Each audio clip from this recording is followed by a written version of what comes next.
കൊട്ടാരക്കരയിൽ ബെവറേജസ് ജീവനക്കാരന് നേരെ ആക്രമണം. ബിയർ കുപ്പി തലക്കടിച്ചു പൊട്ടിച്ചു. പെരുങ്കുളം സ്വദേശി ബേസലിനെയാണ് മദ്യം വാങ്ങാനെത്തിയ രണ്ടംഗ സംഘം ആക്രമിച്ചത്. വിവരങ്ങളുമായി കൊട്ടാരക്കരയിൽ നിന്ന് സുജിത് സുരേന്ദ്രനാണ് ചേരുന്നത്. ആ ദൃശ്യങ്ങളാണ് പ്രേക്ഷകർ ഇപ്പോൾ കാണുന്നത്. സുജിത്തെ, ഇത്തരത്തിൽ ഒരു ആക്രമണത്തിനുള്ള പ്രകോപനം എന്തായിരുന്നു? കൃഷ്ണ, ഇന്നലെ രാത്രി 8:45 കൊട്ടാരക്കര കരിക്കത്തുള്ള ബിവറേജസ് ഔട്ട്ലെറ്റിൽ ഇവിടുത്തെ ജീവനക്കാരനായ ബില്ലിംഗ് സ്റ്റാഫ് ആയിരുന്ന ബേസലിന് നേരെ വെട്ടിക്കവല സ്വദേശികളായ രഞ്ജിത്തും ജിൻസന്റെയും ആക്രമണം ഉണ്ടായത്.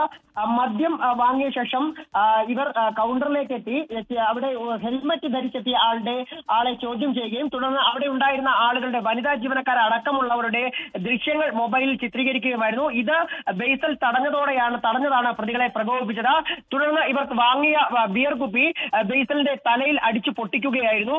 ഇവർ അതിനുശേഷം ഇവിടുന്ന് കടന്നു കളയാൻ ശ്രമിച്ച പ്രതികളെ അവിടെ ജീവനക്കാർ പിടികൂടി തടഞ്ഞു വെച്ചെങ്കിലും ഇവർ ഈ ജീവനക്കാരെയും മറ്റ് ഉപഭോക്താക്കളെയും എല്ലാം വെട്ടിച്ച് പുറത്തേക്ക് ഓടി രക്ഷപ്പെടുകയായിരുന്നു.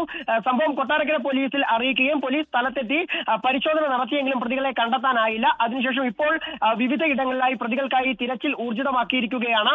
കൊട്ടാരക്കര പോലീസ് കേസെടുത്തിട്ടുണ്ട്. ബേസലിനെ തലയ്ക്ക് പരിക്കേറ്റ് കൊട്ടാരക്കര താലൂക്ക് ആശുപത്രിയിൽ പ്രവേശിപ്പിച്ചിരിക്കുകയാണ്. കൊട്ടാരക്കരയിൽ നിന്ന് വിവരങ്ങൾ നൽകുകയായിരുന്നു സുജിത് സുരേന്ദ്രൻ.